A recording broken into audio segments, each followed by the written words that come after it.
Robots Radio. Games, lore, stories, community. Just press play.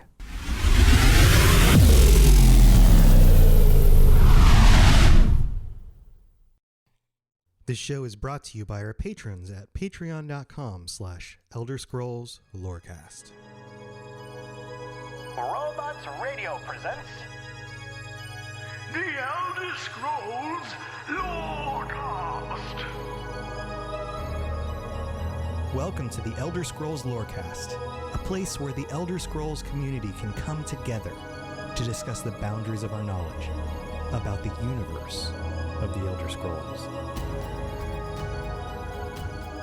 All right, adventurers, welcome back to the Elder Scrolls Lorecast. This is your host, Tom, or Robots. I am here again at our normal time, Thursday nights, 9 p.m. Eastern, 6 p.m. Pacific, on Robots Radio Twitch channel. I don't know why I phrased that funny. Twitch.tv/Robots Radio with my co-host, Lotus of Doom. It's been a wacky day. Lotus, how are you doing? I'm pretty good. I'm refreshingly done playing Battlespire, so I'm better because now we can just talk about Battlespire as well as some of the other games. Yeah, so for anybody who's not here during the live show, I set up, and if Lotus is streaming, he'll raid over from his stream, and then we'll continue, the show, I guess. So what starts as a Battlespire stream turns into the Elder Scrolls Lorecast. And he comes over, and as he's getting ready, I'm asking chat, like, how's he doing? How's Battlespire going? Is he suffering? And they're like, oh, yeah. And they're just like, yes, very much so. That's a good guess. Having a rough experience with Battlespire, it seems. Yeah, it's not a smooth transition from, let's just say the series has come a long way. Yeah, I believe it.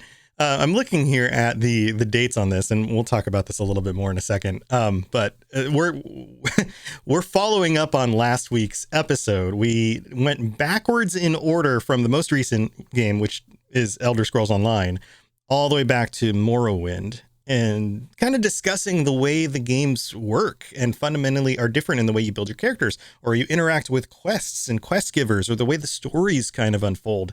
Because I think that there's something really interesting when you look at the evolution of changes. But when you go backwards through it, there's really this kind of neat progression or deprogression of the way that stuff works.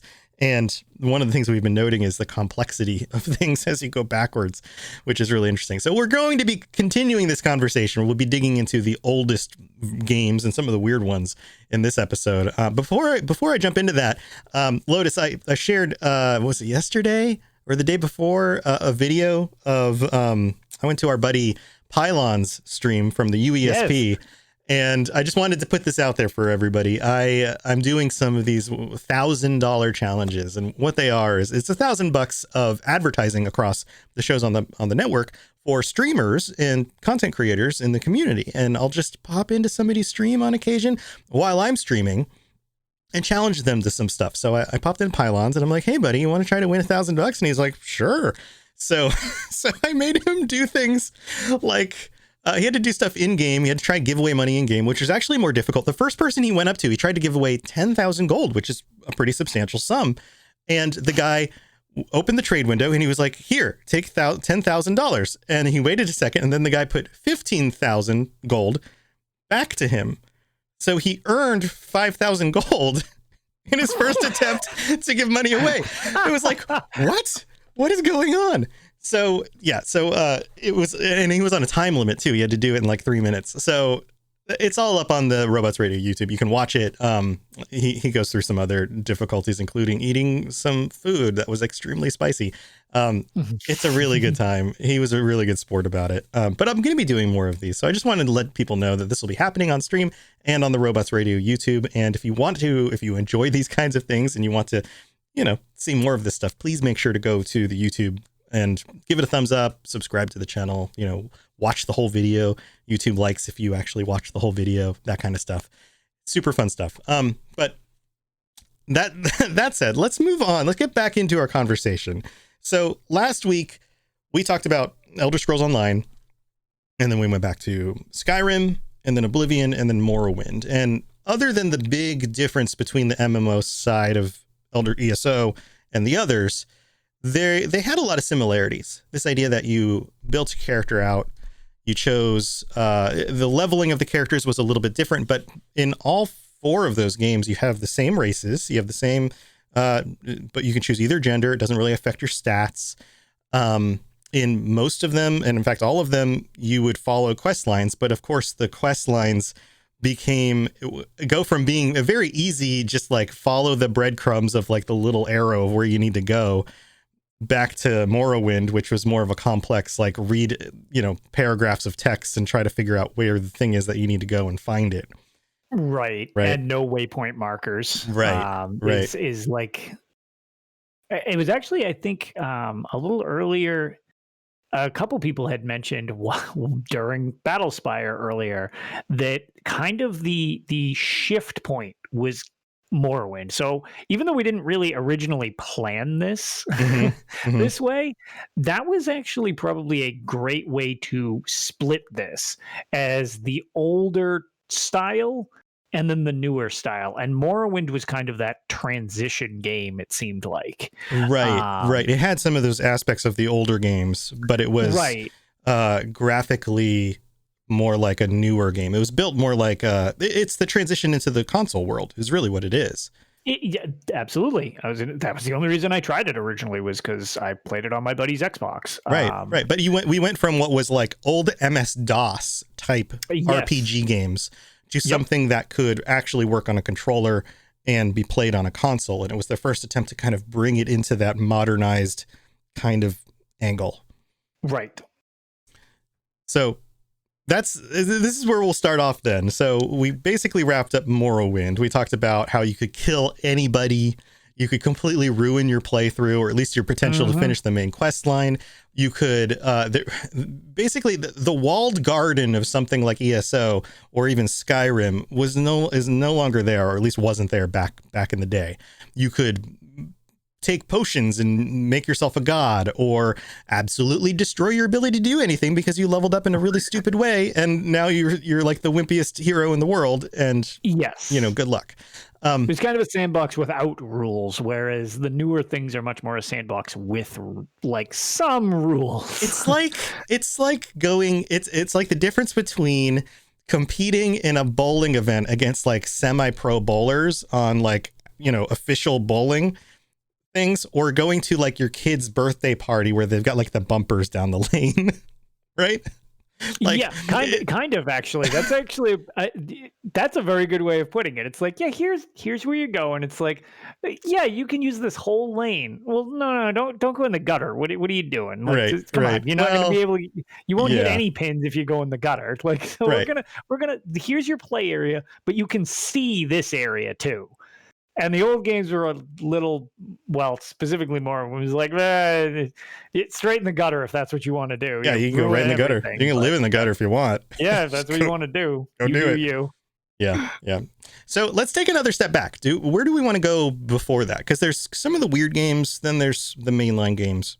What do you think we should cover next? Tackle the main games and then do the spin-offs, because the spin-offs get really out there. Yeah, that sounds good. So... yeah, we can stick with the mainline numbered Elder Scrolls games, which if we rewind again, we'll be back to Daggerfall. Right. So we're jumping back in time from 2002 to 1996. This is a good 6 years before that. Yeah. Which kind of follows the pattern. This is still that same kind of 4 to 6 year iteration thing. Like. So.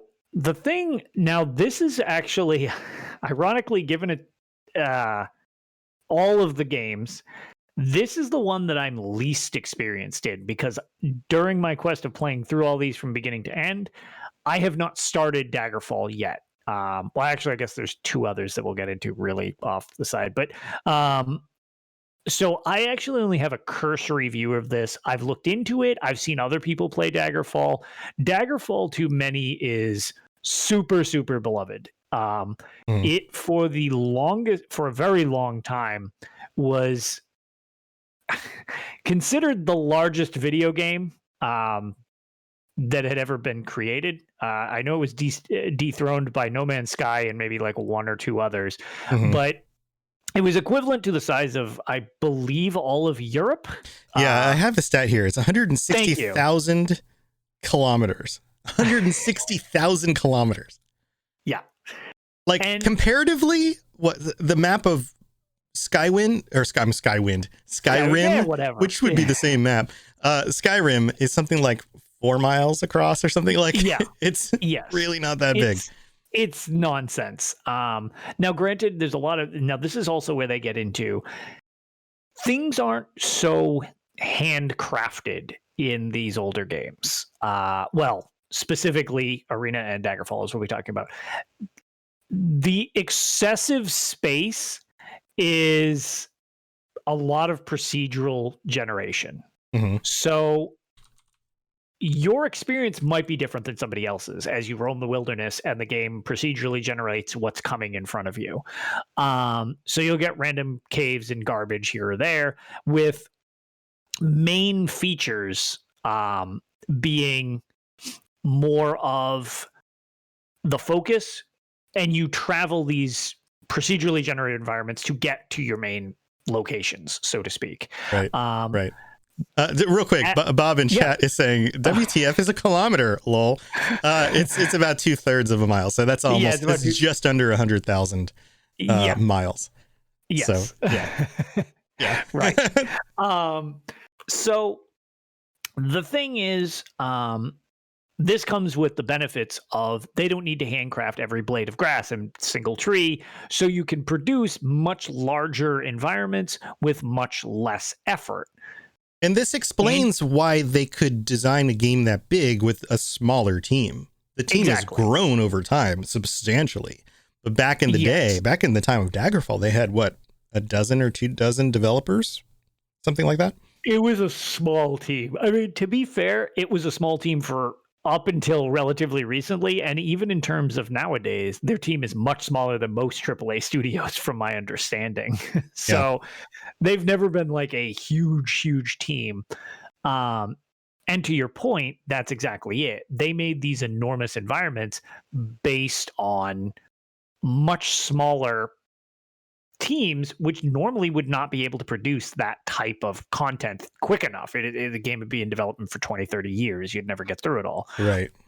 But as a side effect of this, it came with, not that any of the games are exempt from this, but a myriad of technical issues from what I've seen, what I've experienced in setting it up and stuff, where dungeons could be completely uncompletable because it procedurally generated them wrong.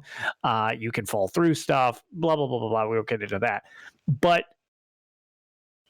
Daggerfall to date, I think, is still the most ambitious from what I've seen of it and heard from my friends who have beaten it and stuff, where the spellcrafting was even more involved than the very elaborate spellcrafting that we were mentioning in Morrowind.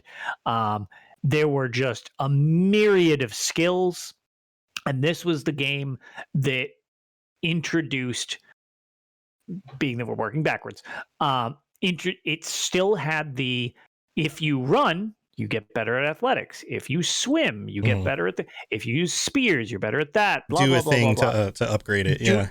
Yes, do a thing to upgrade a thing. So that was, for the time, I would imagine, pretty revolutionary, because normally it was just kill the thing and get said experience points. And it's like, this was designed around your character was made based on who you were. This also introduced a lot of the Daedric princes that we know. Hermaeus Mora was a potato lobster in this game. Potato lobster.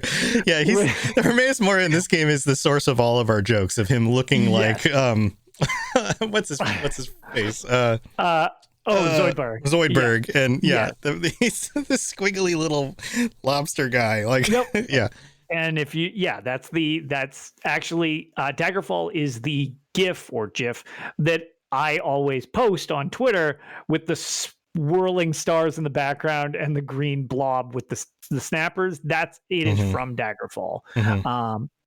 Similar model is used in Oblivion too, but it's why not Hermaeus Mora? Exactly. Yeah. So my total experience playing Daggerfall was, I think it was about 6 months ago. I loaded it up on my on my computer, got it to run on my laptop. Just like, I'll just put it on the laptop to see if it works. Loaded into a dungeon, couldn't figure out how to swing my sword, and died. And then loaded it back up, made another character, start in that beginner dungeon, ran into whatever it was, a spider or whatever it was, and then died again. And it took me something like 3 or 4 tries before I was like, you've got to be kidding. It can't be this hard to swing your freaking weapon. Am I attacking and there's just no animation for it? Like, what is happening here? And then I looked it up and I was like, oh, you actually click and drag across the screen to swipe your sword. I was like, yep. That's amazing. I didn't expect that from an MS-DOS game built in 1996. I kind of figured it would just be a button press. Or, or like, and there's a little interface at the bottom. I feel was like, is it the swords? Do I click the swords button? Like, what? No, yeah. And even then, even after learning how to swing my sword, I didn't make it out of the dungeon after like another try or two. And then I was just like, yeah, I'll get back to this some other time. Just moved on. So that's kind of the experience you get with some of the older ones where they are not streamlined and they're pretty aggressively rough to get. They just throw you right in with minimal explanation of what's happening. And they're like, yeah, you figure it out. You'll be fine. Most people weren't fine. They were dead. Right. But yeah, so we covered the kind of, the technical bits without getting super in detail because these are kind of an overview. A lot of the established lore that we started to get, and we've made references to some of them actually. Fragile Shark from chat brings up Ebonarm, which we had the episode on Ebonarm. Yeah. Stuff like that was kind of coming to fruition and formation in this game. And there were stories and lore being crafted, and it was a mix of which ones were kept and which ones were dumped and which ones were modified and all of this stuff. But Daggerfall really, to me, is where the series started to solidify what it has become over the years. Mm-hmm. Yeah, it's like the place where its own mythos kind of took hold. Yes. It went from being like the cheap knockoff of something else to really defining its own identity. Yeah. Yep. Yeah. From like 100%. A lore, story, history kind of standpoint. And it takes place in a very, specific region of a much larger map, even though that region is gigantic. It's, it's mostly in High Rock and the, Daggerfall region of the map. Yes. And then wherever else you want to putz around in as well. But that's not like the focus. The other unique mechanics point that I figure is worth mentioning is the concept of timed quests in this game, which is pretty much wholly unique, I believe, unless I'm just forgetting, where you're given time frames to do things. Not everything, but a lot of quests have time frames like you kind of would in real life, where it's like, oh, my daughter was abducted by vampires. Go help her. Right. Yeah. Okay, that's great. And then you can putz around doing whatever you want. Right. But no, really, if you don't save her in the next day, she's going to be dead. They're going to kill her. And then you just fail that quest because she's dead because they sucked her blood. They weren't waiting for you to show up. Yeah. Correct. Right. So this game played on its own moving world more than your fun time frame, which is, I'm assuming, going to be a little rough to get used to when I get to Daggerfall and playing through it, since a lot of it's figuring out where to go as well. And that looming clock is, I don't do well when I know there's a timer. So I feel like I'm going to get a lot of people killed when I try to play through that one. Yeah. What's interesting about this is that the time frame of the late 90s was also the time frame that the Fallout franchise launched. And one of the things a lot of people don't realize is Fallout 1 also has time limitations. Not on the same extent of like, do this mission in this much time or you fail it, but more of like, once you enter into the game and start doing things, there's a certain time frame that goes by before the game ends, and you can actually delay that a little bit, but the game exists within a very specific time frame, and if you don't succeed in your main quest by the certain time, then you fail. and Yes. you get a certain ending, which is again very similar to some of these older DOS PC games had these kinds of things going on with them. And I think it's because they came from I think it has something to do with the idea of what tools you have as a programmer in a world where you don't have a lot of graphic interface and those kinds of things. You have tools, you have tools for like, I can roll damage stats. I can have, AC, I can have health. Well, what else is a tool? Well, you can move north, south, east, and west. What else is a tool? Time is a tool, and there's a clock on the PC that's ticking. Okay, well, what if I give you a time frame that you have to get from here to here in order to do a thing? That becomes a very easy limitation for a quest line. But in our modern concept of this, it doesn't make sense because I want the game world to focus on me and I don't want to be limited by what the game is telling me I can or can't do. So it also, just based on scale, I would imagine when you have endings and possible outcomes based on these timers, whether you could complete it in time or not knowing that, because FAQs and guides and wikis weren't really a thing for these games. If you didn't go out and buy your Prima strategy guide, you kind of were blind.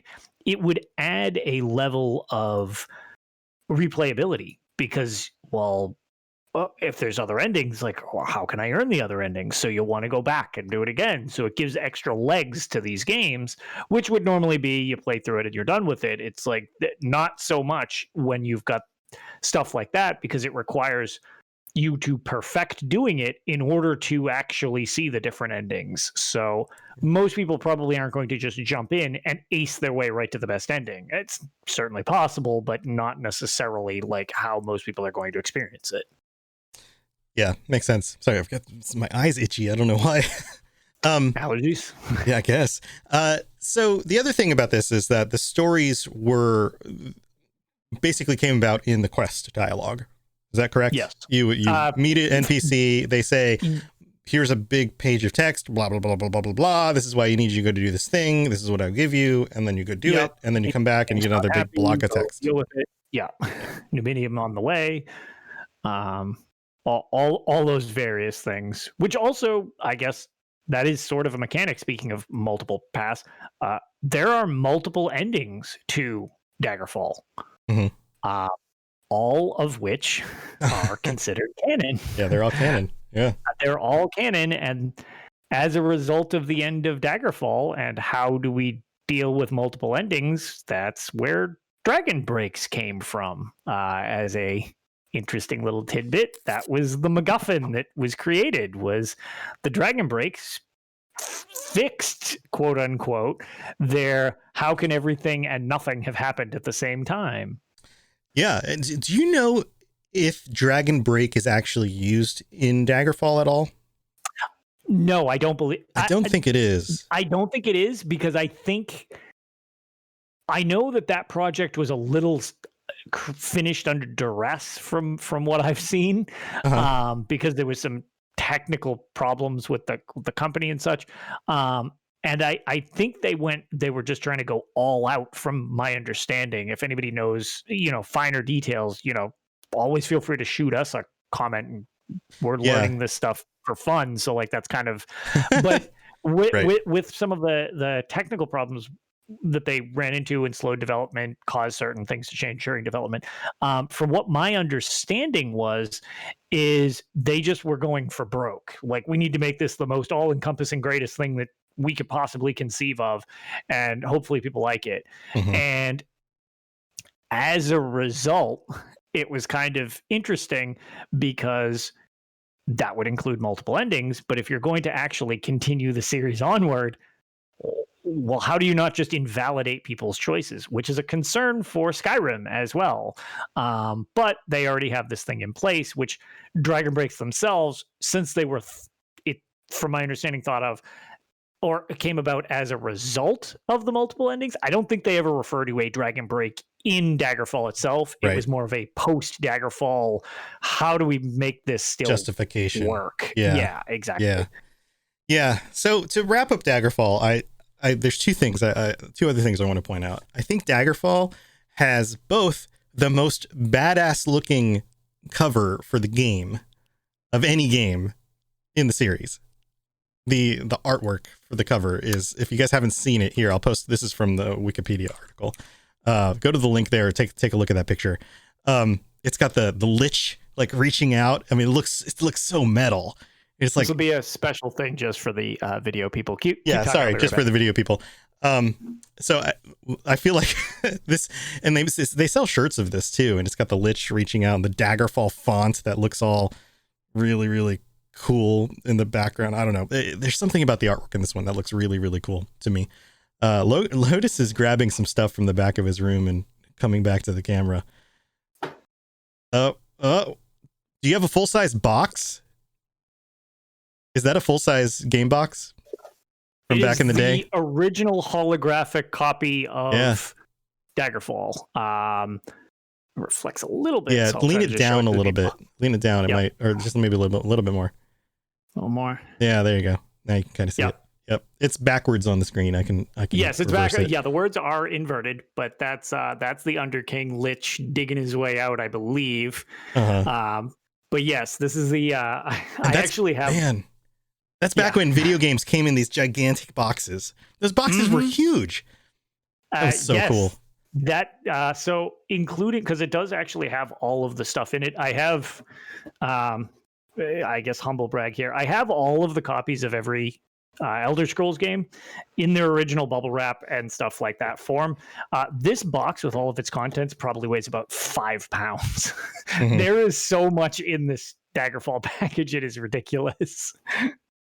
Yeah, the games back then used to come, for people who don't know, they would come with maps. They would come with trinkets and items. Sometimes you would buy a game and they'd come on these like 3.5-inch floppy disks. The floppy disks were this big. Like they're not big, but then the boxes were, I don't know, 10 times that size, and would come with all this stuff in them. The manuals, sometimes the manuals were like their own books. They were just they were huge. Very much are. Right. Yes, and in the manuals would tell stories about the games and help you understand like what the world was that you're getting into and all that kind of stuff. They were like cloth maps, all sorts of really cool stuff. And it would make sense. You'd pay $50, $60 for something like this, but it would come with a ton of stuff in it. Yeah, it was really cool. The other thing I wanted to mention about Daggerfall is I think it might be the sexiest of the Elder Scrolls games, in that you end up with like, I mean, it's pixelated graphics, but there's like topless women, and there's like, it's I don't know. This was very that was the case too, adult. But wait till we get to Battlespire. Later. Battlespire. All right. Well, Battlespire and Daggerfall have a lot of DNA in common. They do. Graphically.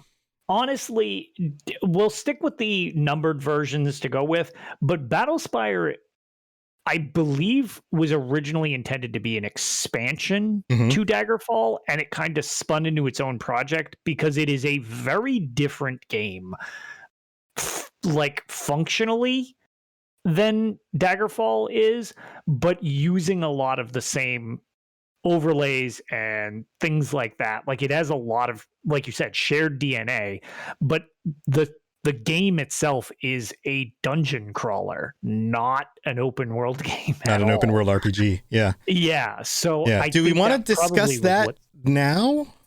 Does it make sense to do that one now because of the connection? Because of the connection, I think maybe we should. Okay. So this came out like 2 years afterwards, I believe. Yes, let me look at the details. So yeah, 96 was Daggerfall. 97, it was so September, November. It was only 1 year. Okay, it was like a year and a month later. Yes, I believe the title is called An Elder Scrolls Legend Battlespire. Yes. Okay, so Battlespire is not an open world game, as I just made reference to.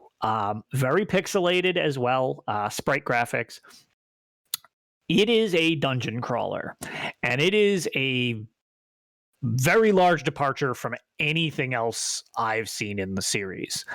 So when you start with Battlespire, you are crushed by word walls and explanations and just a deluge of information that on stream, I'm sure I looked like a deer in headlights because I was trying to click through screens and I felt like I was studying for an exam. There are so many systems in place, which is something it shares in common with Daggerfall is all the systems are there, but it is how can I put this?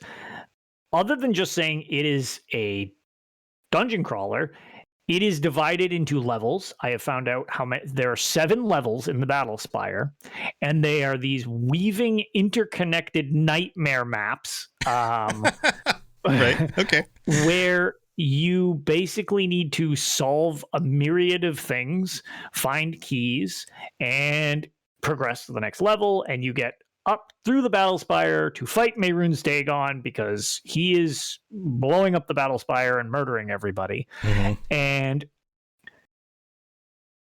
it has a level system very unlike the other thing, and also some of the definitions to things are also very different. They shift in and out of using magic and magicka. You will see a lot of creatures that you're used to from the series, but your health bar is blue and your magicka bar is yellow in that game, which is very confusing. Yeah. So they had not determined a set that they really wanted to stick with yet. Stamina wasn't even a thing whatsoever.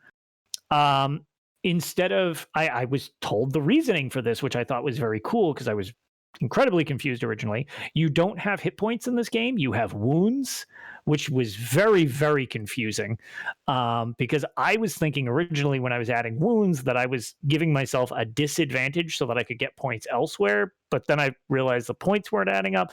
So you have a pool of points you're given at the start, and you can choose disabilities or advantages.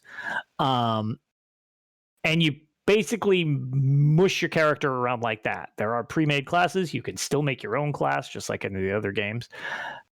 But wounds relate to how many wounds can you take before you die. Mm-hmm. Which, when it was phrased like that, I was like, oh, okay, that makes sense. That's terrible not knowing that, because I was just like, what? However, there are a lot of role-playing attributes that you can use in my playthrough. I am incapable of using medium armor or weapons. No weapons. So you're all magic. I am magic and fist fighting. That is all I can do. All right. All right. You level up your skills by using them yet again, and I was like, okay, I know this system, but you don't gain experience points that way. You only gain experience points by completing a floor of the Battlespire. Then you're allocated a certain amount of points that you can spend, and you can either level up skills, which I've learned very quickly makes 0 sense because your skills can level up based on using them. So I don't really even understand why it's an option. But your skills are capped by your governing attribute, which would be like my fist fighting. I can only level up so high as my strength exists. So I can't be a 69 in fist fighting if I'm only a 64 in strength. I cap at 64. Gotcha. So it becomes kind of an interweaving of, okay, what do I do to minimize the amount of abuse I need to take and maximize the amount of points that I can grow with? Normally, you learn skills and stuff like that. Throughout the game, you have your set to start with, and without extra influences, there are crystals on the ground and stuff like that, which could give you your health or magicka back. There's potions and stuff like that. Those all help. There are no merchants. That's there's not a no thing in money. Battlespire. It's not a money thing. Right. I'm sure there really isn't a quest. I mean, it's not an open world game where you take a quest and decide where to go. Right. You just kind of progress forward. There's not like you progress forward, and the game is got a very unique bit of voiceover, I guess would be the best way to try to explain what's in this game. You can, the higher your speech, the better you are at it, you can talk to pretty much well, literally anything in the game, which is weird. Like scamps, like scamps. Yeah. Yep. And this is where I will say, I will edit, unlike my stream, which is always a surprise when we run into some of the things we do. It's not even so much innuendo in this game. They just hit on you, make overt sexual references. People just don't wear clothes. That it's just very, very weird.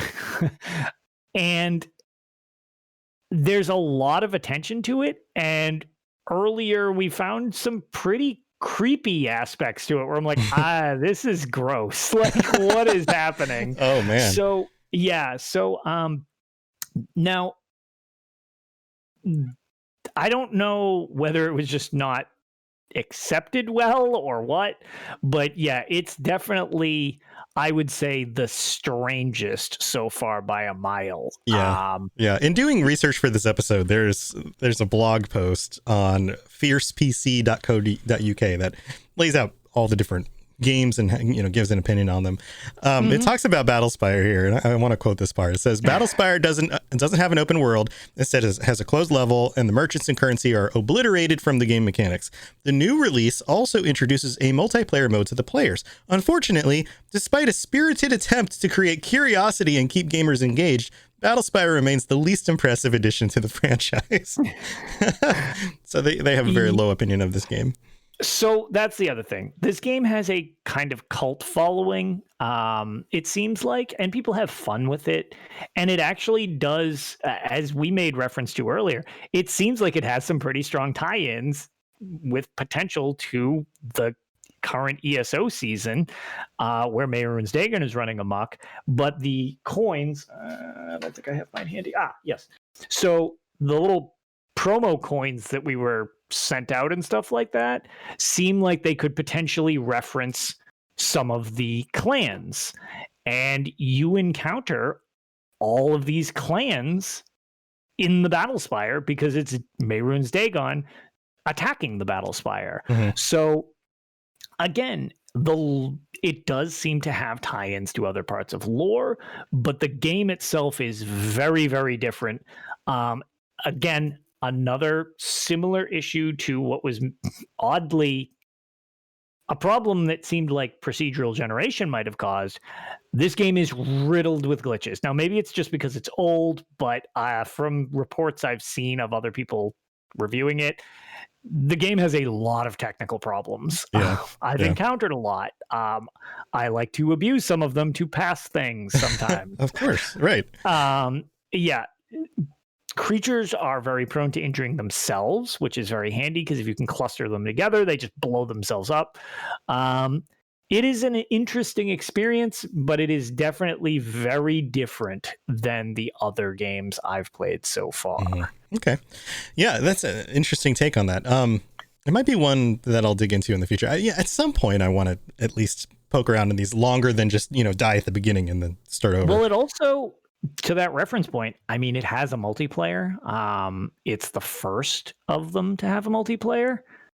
When I it's outside of other odd releases. I mean, Elder Scrolls Online is really the only one with multiplayer. And there is, there's also Elder Scrolls Legends, if you want to consider that, which is just the phone card game. Right. Or Blades. We're not going to really get too into those because we'll just be here tackling one thing after another.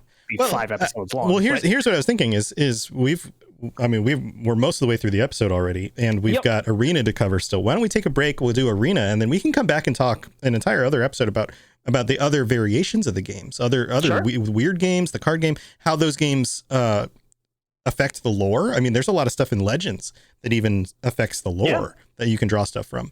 And I have to wonder if Blades is going to do the same thing, but that could be a fun conversation for next week. So why don't we do that? Why don't we go to the middle of the show? We'll thank our patrons, and we'll be back to talk about Arena. The skies are marked with numberless sparks, each a fire and every one a sign. So thank you to all of our patrons. You guys help make sure that we can do this show every week, and you're the foundation of my ability to make this a full-time thing. So thank you very, very, very, very much to each of you, and especially thank you to Noodle Al Dente, our tier 5 patron. Tier 5 patrons get called out every week. If you want to be called out on the show or show up on a future episode or get ad-free episodes of the show or all sorts of different things, go check out patreon.com/Elder Scrolls Lorecast. And even for just $1 a month, you can help support the show, support me and my ability to do this, and also get things like ad-free episodes and early episodes. So go check it out. There's lots of cool rewards there for you. And thank you again to all of our patrons. Ahoy there, ye landlubbers!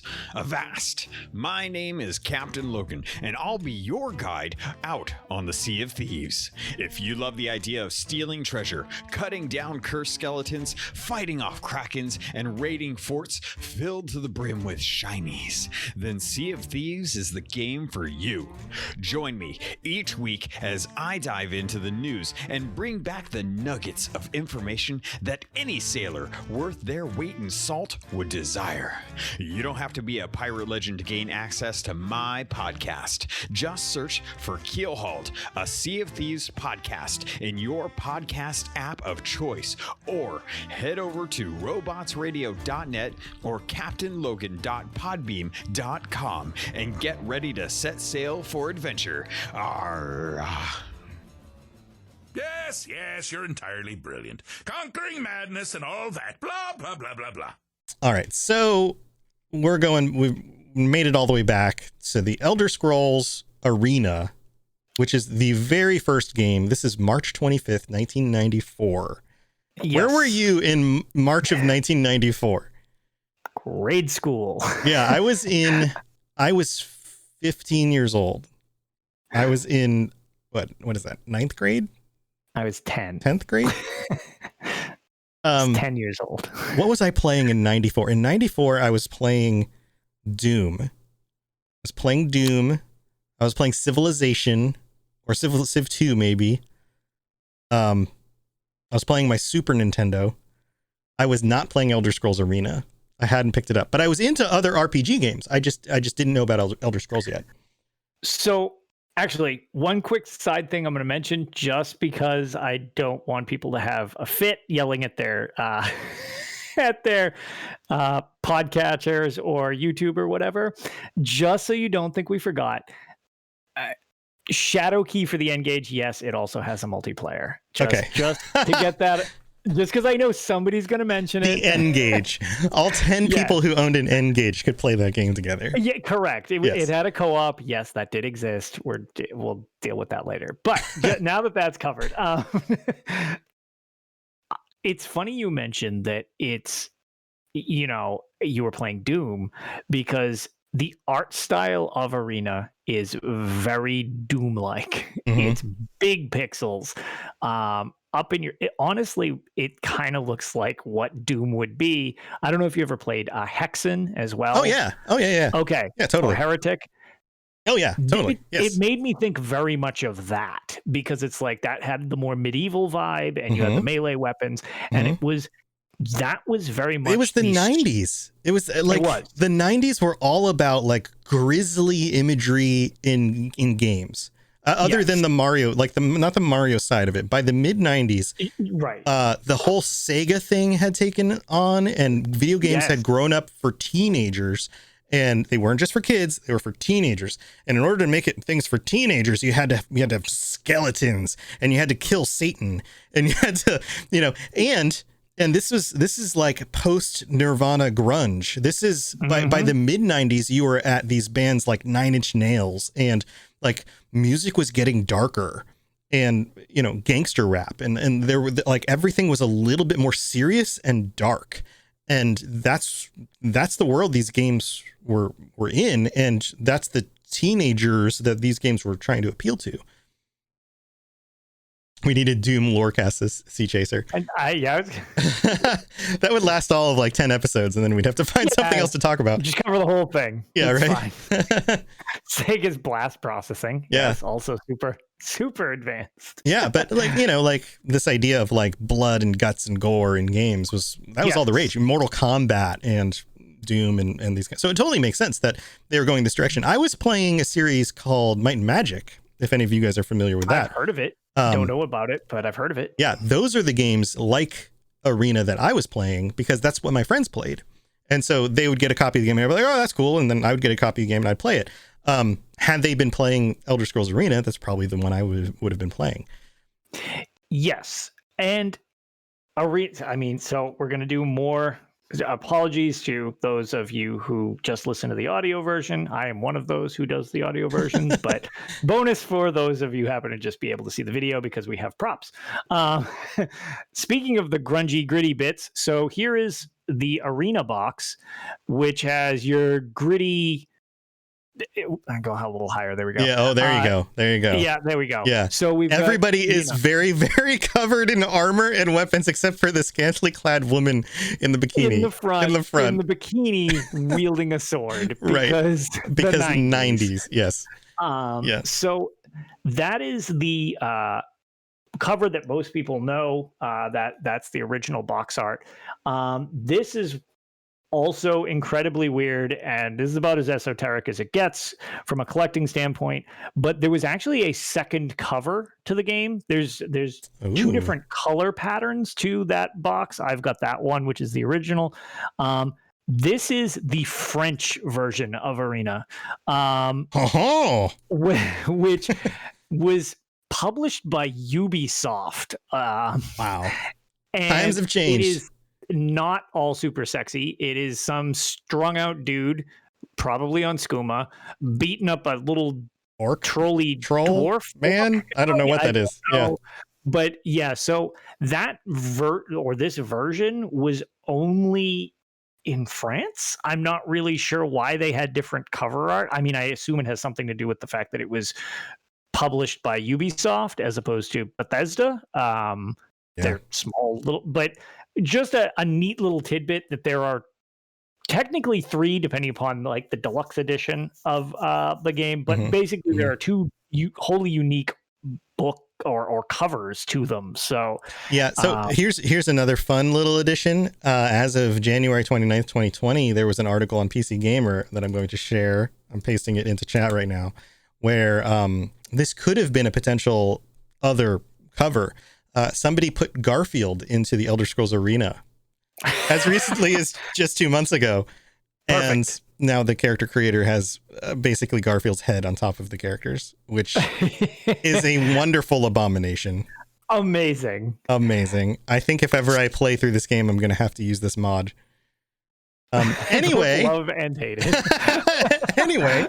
Yeah. Yes. But so what could be more 90s than putting Garfield in the Elder Scrolls Arena? Right in. So into the details of Arena itself, Arena has a rather generic storyline, but it does give us the storyline to what eventually becomes like the basis for a lot with Uriel Septim. It is a little weird because, as we discussed in the Arena episode, specifically that they actually typo and put the wrong lineage number next to him. There's a typo in the opening sequence. Yes, on 2 different pages. Uriel the Fourth, which is a little weird. I've never figured out if there was something more that I'm missing, or if that's just. It seems like it's just straight up a typo because it's Uriel 7th. This we noticed when you were streaming it. You were streaming it, and I jumped in your stream, and you started it up, and we're like watching the intro, right? Isn't this when we noticed? Yes. And I was like, wait a minute, didn't they just say Uriel the Fourth? These are different rulers, and you're like, well, no, maybe. And then we went to the next one. We're like, wait, no. They're talking about the same person. 7, but this one says 4. There's a typo right in the intro. Yes. So again, storyline was still being ironed out, and it was a small team with a very small budget, it seemed like, but an ambitious game. And in this game, you are governed by leveling up just 2 experience points. You kill the thing, it gives you a set amount of experience points. You put your points into your governing attributes, the end. That is all there is to it. And it is from what I understand, a form of D&D system, which I don't play D&D, so I was struggling a bit to learn it. I know some stuff. Well, even but, even you go back to 94, that would have been like yeah, second edition, right? something I was like gonna that. say, I don't remember. The other thing that I did not understand to start with, and chat lovingly helped me out with when we were struggling through, was that you have an armor class rating in this game, and the lower your armor class, the better protection you would get, which I did not understand what I was doing at the start. I was like, why are my numbers going down if I'm getting more durable? I don't understand. So yes, so you wanted low numbers on your defense and high numbers on your attack in order to actually do things properly. To do anything. Yeah, which was an adjustment. Also, the game is notoriously difficult. The running joke is that most people who work at Bethesda have been unable to make it out of the first dungeon. It's interesting. It's very difficult and pretty punishing, as the main thing about this game is you have a lot of features that you're used to in Elder Scrolls games. You can rest and stuff, and things can interrupt your rest. And man, do they interrupt your rest. The enemy spawn rate in this game is outrageous. So you're just constantly under siege. The landmass is enormous. And from what I understand, the wilderness is procedurally generated, but the towns and their placement are not. Yeah, that's what I understood too. Yes. So just right. roaming around, you could bump into a random cave or whatever, and that'll just be whatever. But when you go to the Crystal Tower or Mirkwood or the Crypt of Hearts, whatever, Fang Lair, these are all designed to just, they were handcrafted. And there's no time limits in this game, which was a thing we had just mentioned in Daggerfall. This is a very straightforward CRPG. You are in first person, which is a little unique, and you have different skills, but it's kind of just you're in steal mode or not steal mode. Mm-hmm. That's it. You're using this weapon. You're using this one-handed weapon. You're using this weapon. It doesn't even matter if it's one-handed or not. You're using this weapon. You're using magic. Like, it's much more condensed, and it was fleshed out, and then kind of, it's almost like, it's been like a bell curve as to, there's stuff here, it gets really complicated, and then they kind of streamline it again for ease of use later in the series a little bit. So yeah, it's why sometimes the dumbing down of the series I have a bit of an issue with, because I'm like, well, no, they just changed stuff, like, and they're all very different. So right. So I'm on the screen right now. I've pulled up the map from Arena, and you guys will find this very familiar. It is the entire continent of Tamriel.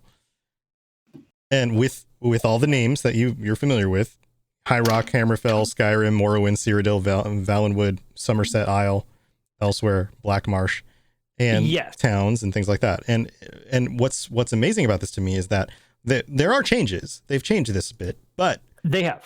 But for the most part, that stuff is there. Yes. Even places like, here, check this out. Even places like Labyrinthian, which shows up in Skyrim. Like it is a main quest location to find one of the 8 pieces of the Staff of Chaos. As a matter of fact, you have to specifically go to Labyrinthian. Mm-hmm. And then you've got Dagoth-Ur, you've got Mournhold, you have a lot of these names of places are the same. Alinor over in Somerset, Daggerfall is there, Sentinel, Wayrest, Solitude, Dawnstar, like all of these names are there. The bones of the series were constructed with Arena, and they never really threw out the bones that were there. the Earth Bones, if you will. The Earth Bones.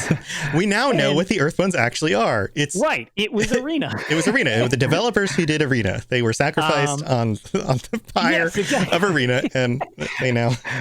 And as you know, as a result, it's kind of interesting that like it.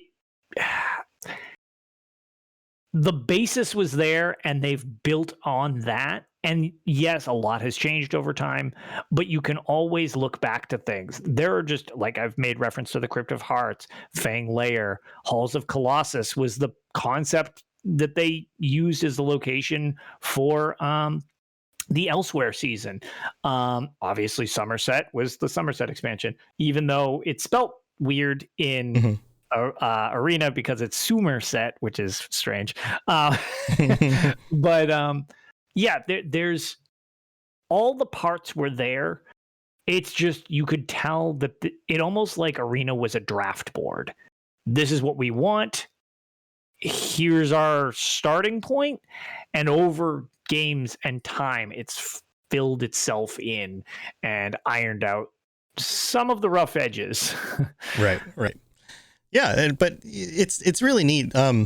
Like some of the names are clearly from other things, using the word like Colossus in a name, or Mirkwood.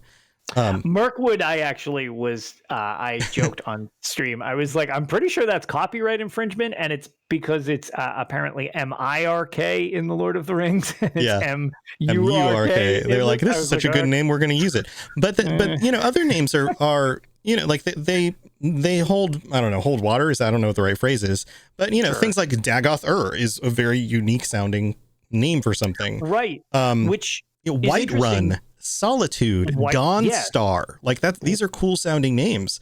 Yep. Daggerfall, like that's a cool name. Like they, you know, Sentinel, that's a cool name for a city. But and some of them sound like real world kinds of names that you would find in, say, European towns. Things like Firsthold or you know, Cloudrest. You know, these kinds of names sound very Anglo-Saxon in ways. But then you have other names that, you know, Rimmen. What is a Rimmen? What is a Rimmen? Yeah. Right. And actually, Red Mountain itself, I mean, there was always the thing. I was originally confused. I was like, I'm not sure I remember this. But then, so there is a place on Red Mountain, Dagoth. In Arena, they seem to just refer to Red Mountain as Dagoth, and then it's almost like it condensed down, and then obviously we get Dagoth the person as well later on in the stories and stuff like that. But it's interesting because a lot of times you'll see bits and pieces, and they'll sometimes take on a different direction. The world of Tamriel is never referred to as the Arena ever again. Arena. And in Arena, they're like, oh, everything's so harsh and brutal. It's got the nickname the Arena. Yeah, that concept was just straight up dropped. Like that is not a thing. And it was based on the fact that originally the game was like an arena fighter, that they totally ditched that concept, and that's the history of Arena, not so much what we're talking about. Which might actually explain why the enemy density is so high. Sure. Yeah, just a shift in direction, but with, you know, remnants of a previous game still there. Yeah. I don't know.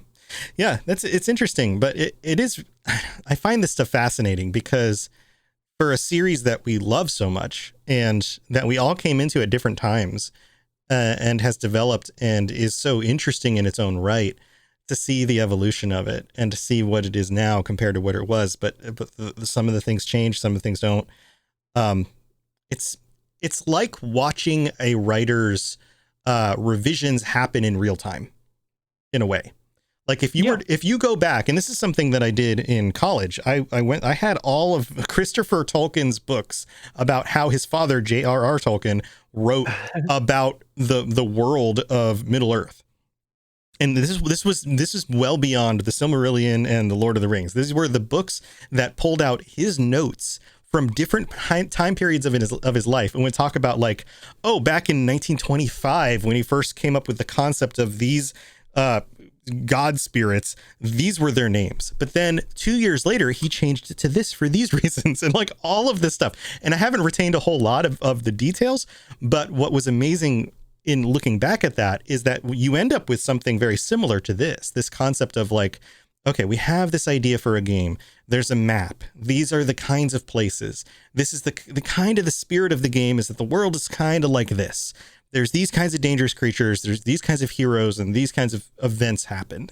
And then you flesh it out and you basically take a second stab at it. And you're like, okay, here's Daggerfall. This is a very specific location, but it's still huge map. You got these kinds of places. We're going to reuse some of the names and the locations, but now we're going to flesh it out a little bit more. And these monsters, there's more detail here. They're actually connected to something even more powerful and dangerous, and those are Daedra. And they're kind of like devils or demons, but they're not. They're different. They're from another plane. And then you get into something like Battlespire, and you're like, well, what if we go to that other plane and one of the Daedric lords attacks it? And then you have to, okay, we'll do that. Okay, well, what about this other place on the map called Morrowind, where all the Dark Elves live? Let's do a game about that. Now we've got to flesh out this lore that's now connecting into the actual metaphysics of the world and how the whole world is held together in this sense of how it works. And, you know, it just grows and grows and grows. But it's like going through somebody's journals about like, okay, this is going to be my first draft of this, but now I'm missing these details. Let's add these details in. Let's add these details in. And then by the time you get to something like Morrowind or Oblivion or Skyrim, you have a much more fleshed out world. And now you just have to tell the stories in it. The background's all there. The other thing that's interesting is also the fact that it's not the same people who started that are necessarily still there, or even from game to game, there are definitely people, that remain, but the writers change. So the direction of the story could change. The direction of the, world design change. This isn't one person's thoughts like J.R.R. Tolkien, a perfect example with Lord of the Rings. It was like that was his story. Same George R.R. Martin, even though he'll never finish anything. He has his story. This is a conglomeration of many people kind of hive-minding together to make a full world that people can play around in, and it's interactable. So on top of that, it's not even a set path story. These games are about choice and doing what you want. So they just need to give you a structure to let you play around in, and they craft a story around as the players play. Yeah. And now we have this whole background and this whole understanding of the way the universe works, or at least what we think is the way the universe works. Right. But of course, nothing is canon unless it's in a game, and it explicitly shows up in a game. So everything's potentially going to change. Yep. So anyway, it turns into this wonderful thing that we have. Lotus, this has been great. I would love to get into some of these other ones. The weird offshoots are probably the ones, other than something like Legends or Blades, that I have the least amount of experience with. Like I didn't have an N-Gage, right? So I never played Redguard or any of the other weird ones. Yeah. Well, I guess next time we'll go with, since Battlespire was kind of almost like a de facto expansion, so we kind of covered that one. Yeah. The weirdest spin-offs, next time I guess we will cover Shadowkey, Elder Scrolls Adventures Redguard, Blades, Legends, and Elder Scrolls Travels. So there were actually several Elder Scrolls Travels games. Yeah. Shadowkey being the most well-known, which is sad because that game is not well known. I will also make reference to Dawnstar and Stormhold, which are, I believe, JavaScript flip phone games. That's amazing. Yeah, which I have the emulators on and will play through those as well. That's great. Yep. So those are our other spin-offs that will, those are real spin-offy. And so awesome. Well, we'll be back next week, same time, same place. Right after this show, we have the Dungeons and Dragons Lorecast. So if you're interested in Dungeons and Dragons, we're talking more about the dungeons, or actually the dragons. We're talking more about the dragons part of Dungeons and Dragons, specific types of dragons and those kinds of things lately. And that'll be coming up at 10:30, so 20 minutes from now. So I'll keep the stream on. I'll put it on away for a few minutes after I leave, and then I'll be back for the Dungeons and Dragons show. Before I head out, though, Lotus, you have anything going on that you want to talk about? Anything you want to share? Not specifically. If all goes well, we'll be recording another episode of Tales of Tamriel this Saturday. Sunday, I will most likely, if I can manage to piece it together, do another stream in preparation for. We have the big Elder Scrolls Online dungeon / overhaul of the champion point system coming this week to console. It's already there on PC. I hope you're enjoying it. I've heard good things. Yeah. I started a little bit on PC. Yeah, I started respecing my character a little bit. Yep, and I kind of did just to get an understanding of it. But next Tuesday, I will be, once I'm back from work, because day jobs and such, I will be streaming the new dungeons live on VET. On my own channel, Lotus of Doom on Twitch. So if you want to swing by and watch us get smashed around while we try to figure out what the hell we're doing, you're more than welcome. It's always fun to go through the new dungeons once they launch. And with the overhaul, I won't be as comfortable with my character, so I'll probably not be as good with it. Right. Good times. But, yep. Fun times. Fun times. Yeah. And in similar notes, we have a regular Lorecasters PC event now on Friday nights. So we did our first one last Friday. We ran around, killed some world bosses, joked around with each other, had a really nice time. These happen Friday nights at 10 p.m. Eastern, 7 p.m. Pacific. So most people, this is after work. You're welcome to come join me. I will be streaming it. So if you can't make it in game, you can always come hang out with us in the stream. We all meet up on the Discord. Robots Radio Discord. We all get in voice chat. We all run around in the game together and come up with wacky things to do. So sometimes it's going to be like, killing world bosses, and other times it's going to be like PvP stuff or fishing or wacky stuff like playing darts by throwing ourselves off a mountain. Who knows? We'll do all sorts of crazy fun things. Come join us for that tomorrow night. But that's what I've got going on. Thanks for joining me, Lotus. Super fun times. Absolutely, my pleasure. And chat, thank you for being here. We will see you guys next week. And if you want to stay for Dungeons and Dragons, stay for that. We'll be back. I'll be back in like 15 minutes or so. See you guys in a little bit. Bye, everybody. Thanks for listening to the Elder Scrolls Lorecast. If you have something you'd like to contribute to the show, please reach out to us at elderscrollslorecast@gmail.com or on Twitter @ESO_Lorecast. I really appreciate you listening, and I'd love to hear from you soon. You've been listening to a Robots Radio podcast. Smart shows for interesting people. Check out all the shows at robotsradio.net. My name is Brian Burton. It's been 26 years since the bombs fell. And since I've left the vault, I've been trying to rebuild. This isn't the Appalachia that I remember. There's so much more to everything going on. And I promise to find the answer. So if you're out there, if you're listening, just hone in on these coordinates. Remember, there's a place for you at the end. Omega. The Omega Broadcast Fallout Story is available on iTunes, Spotify, and many great podcasting sources. Hey friends, this is Robots, the creator of the Robots Radio Podcast Network and host of the two original shows on the network, the Fallout Lorecast and the Elder Scrolls Lorecast. These two shows have rocketed up the iTunes charts.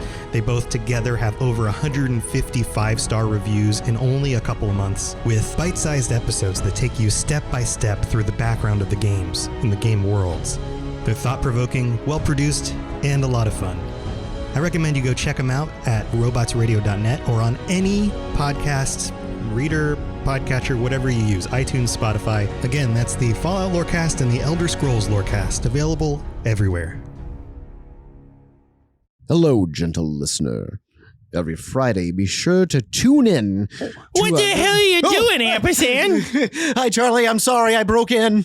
I thought I was the only one that talked to myself. Well, I'm letting everyone know about the Fumbling Four and the Almighty Crit. Woohoo! It's a 5e live play podcast. Join us every week.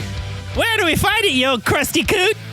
Anywhere you can get all your podcasts. Woohoo! You find it every Friday, you stupid cat!